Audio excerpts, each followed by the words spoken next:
who are still suffering from the aftermath of COVID and the economic downside of all of that. And again, talked about our commitment to democracy by helping the people of Ukraine. Let me just start with Ukraine.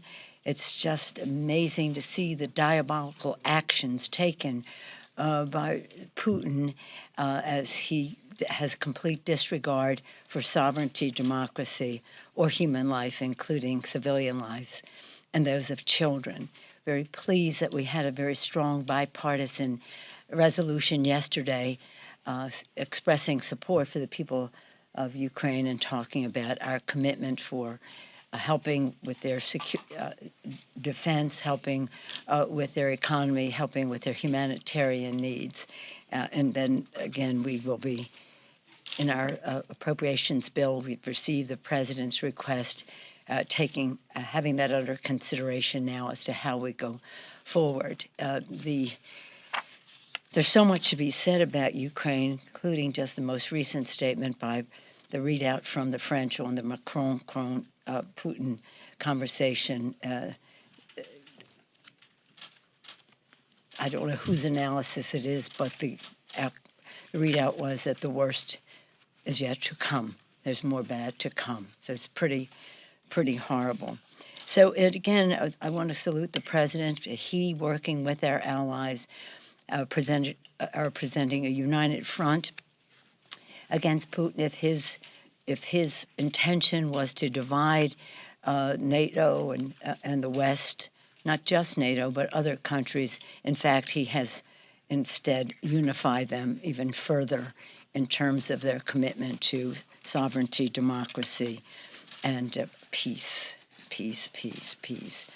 Again, over the past year, the U.S. has sent to Ukraine over $1 billion in security assistance, and again, with our allies, to continue to do even more in those areas I mentioned: security, economics, their economy, and meeting their humanitarian needs. The president also talked in his speech about some unity measures in the Congress of the United States. We are now in the midst of completing the Competes Act. We call it Competes. It has another name.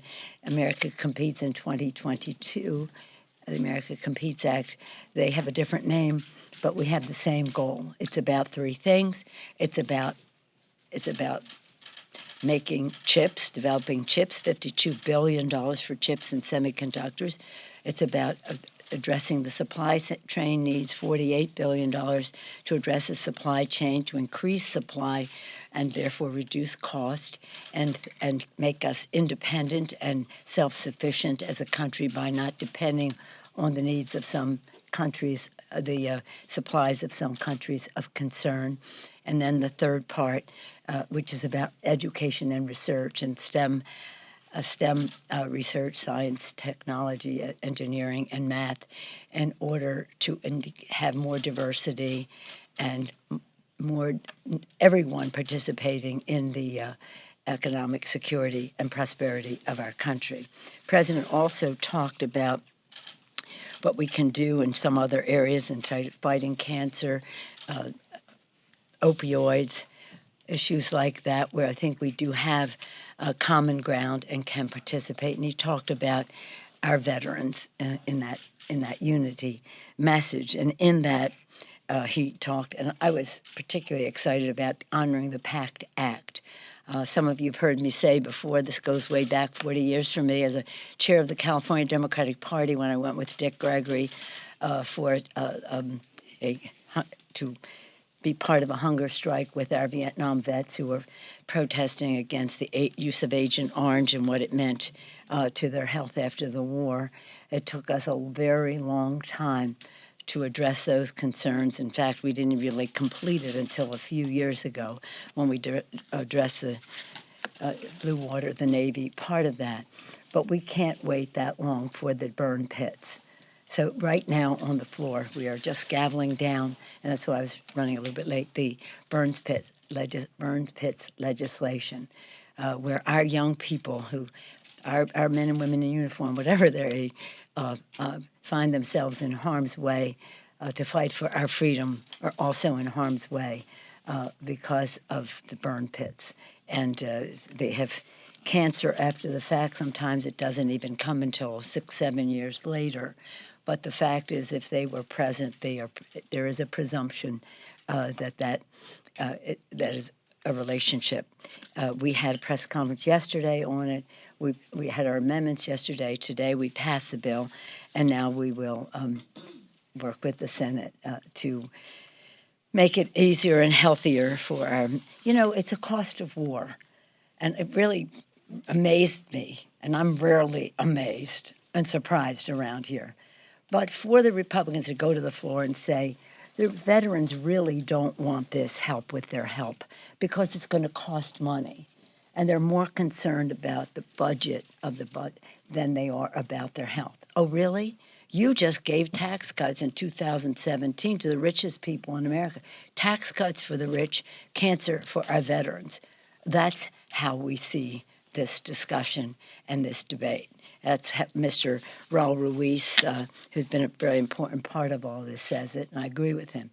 Mr. Mark Takano, chair of the Veterans Affairs Committee, has done a great job with all of this, and I'm very proud of his work, honoring the pact, and then Elaine Loria, who has a veteran herself, also a member of the Armed Services Committee, very much a part of this legislation. But again, we have bipartisan support. It's a good number of Republicans who voted for it today.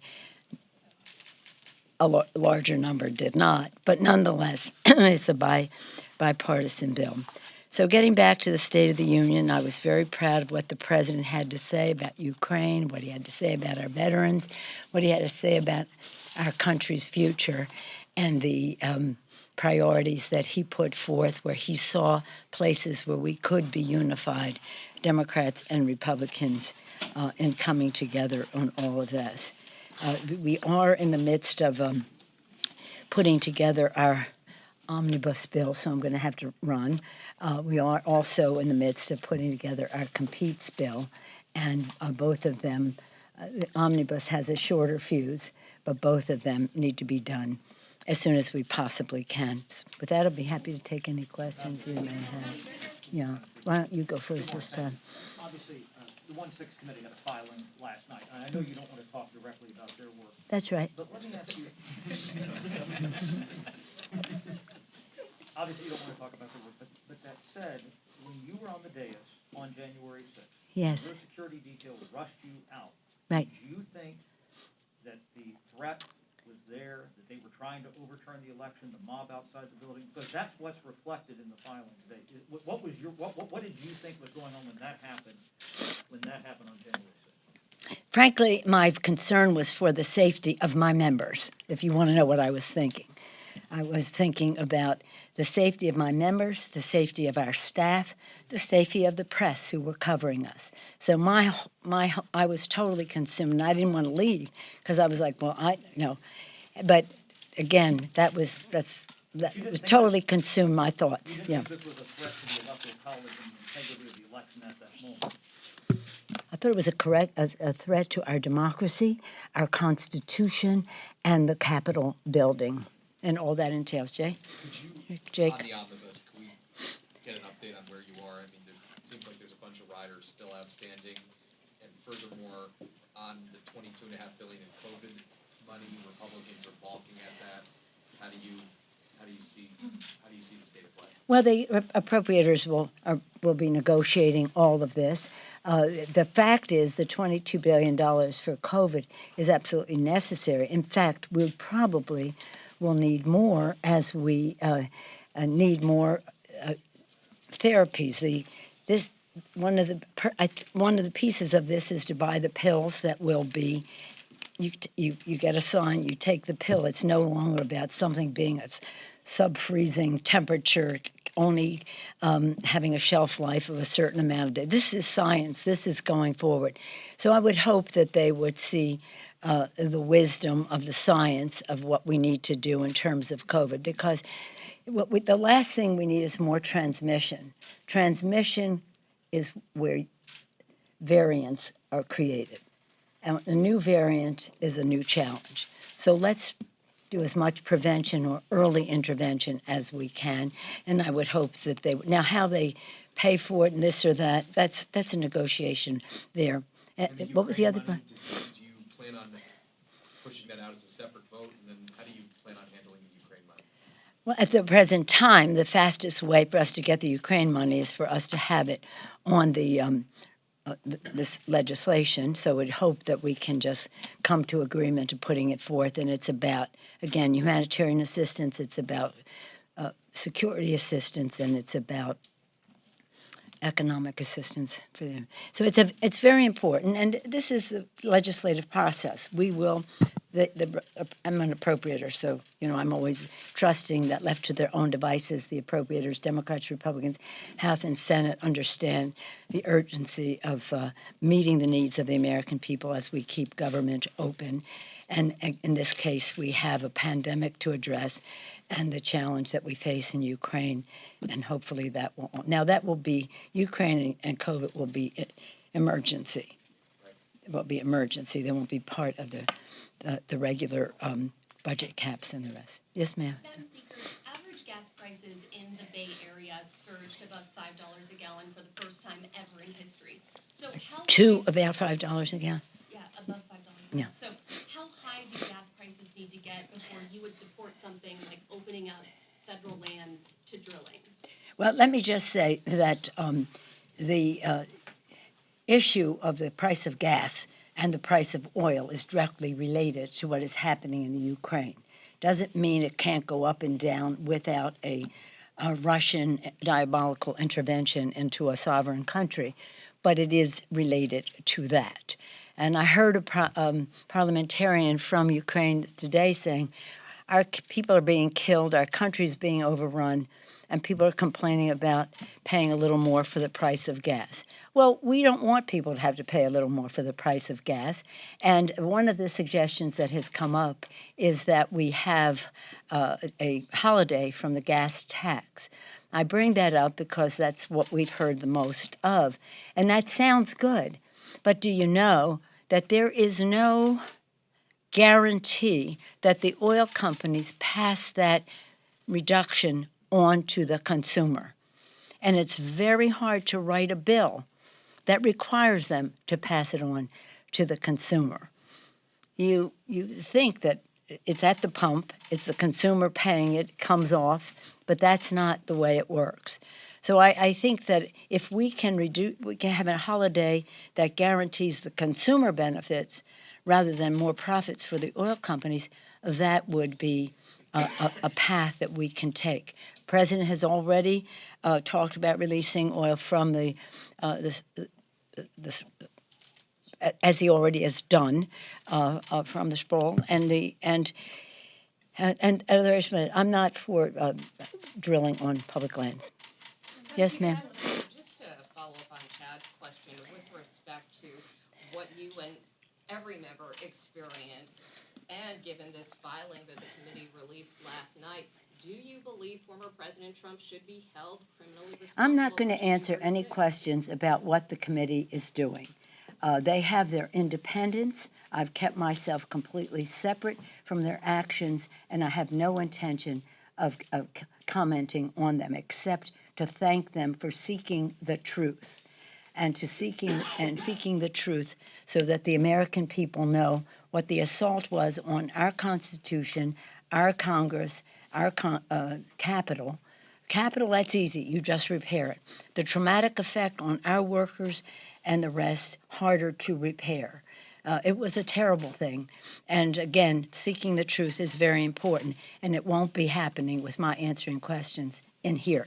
But right now, we're trying to save the lives of our veterans. We're trying to meet the needs of the American people with our omnibus bill, and we have many challenges ahead of us. The President put forth a blueprint, again, for strength and progress and confidence and empathy for meeting the needs of the American people. That's what our legislative focus is. The investigation of the committee is their work.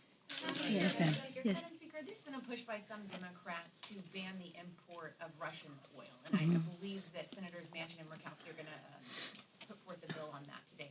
Where do you stand? I'm all for that. Ban it. Ban the oil. Ban the oil Russian come from Russia. Yep. Yes, ma'am. Madam Speaker, we saw the State of the Union, no masks there. We saw the Yeah. guidance come down on Capitol Hill.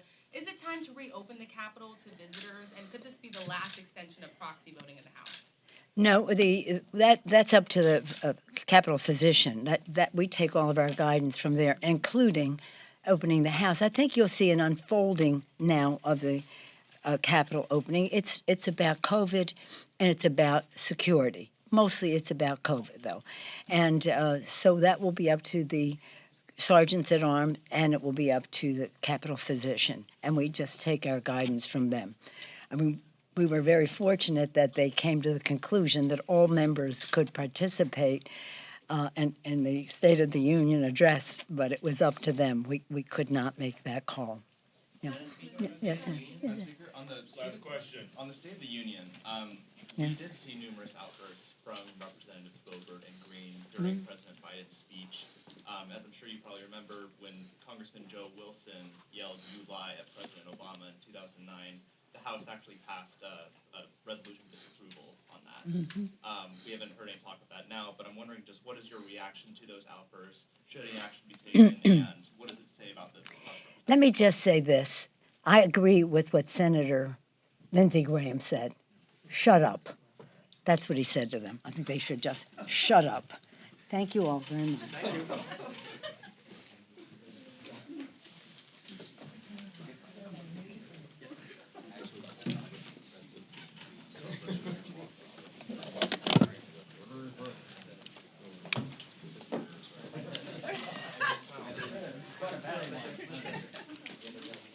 All right, guys. Thank you, Susan.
Same seats, right?